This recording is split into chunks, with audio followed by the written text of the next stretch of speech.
एक समय की बात है। एक छोटे से गांव में रानी नाम की एक गरीब लड़की रहती थी। वह बहुत मेहनती थी और अपनी माँ के साथ खाना बनाकर गांव में बेचती थी। लेकिन उनकी कमाई बहुत कम थी, जिससे वे मुश्किल से गुजारा कर पाती थी।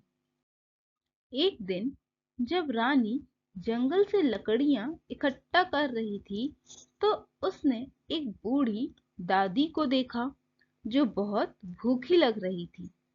रानी ने अपनी टोकरी से आधी रोटी निकाली और उनको दे दी।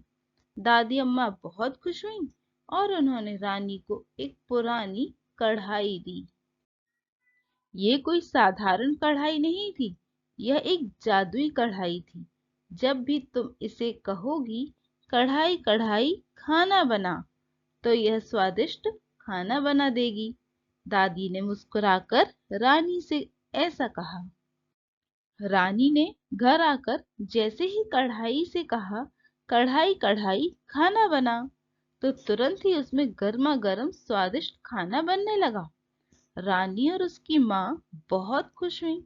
अब उन्हें कभी भूख नहीं लगेगी। रानी ने इस जादू का उपयोग गांव के भूखे लोगों को खाना खिलाने के लिए किया। लेकिन इस कढ़ाई का राज गांव के लालची सरपंच को पता चल गया था। रात में सरपंच ने चुपके से रानी के घर से कढ़ाई चुरा ली।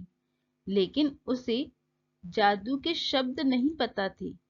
उसने जैसे ही कढ़ाई में हाथ डाला, कढ़ाई ने उसे आटे से लपेट लिया और हलवा खिचड़ी और खीर से सरपंच को सर से पांव तक ढक दिया।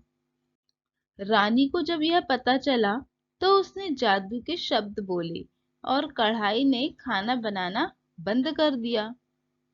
सरपंच ने माफी मांगी और वादा किया कि वह कभी भी लालच नहीं करेगा।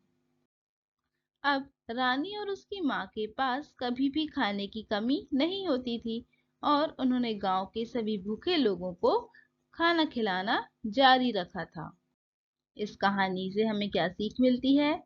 जो दूसरों की मदद करता है, उसकी हमेशा मदद होती है और लालच का अंत हमेशा बुरा होता है।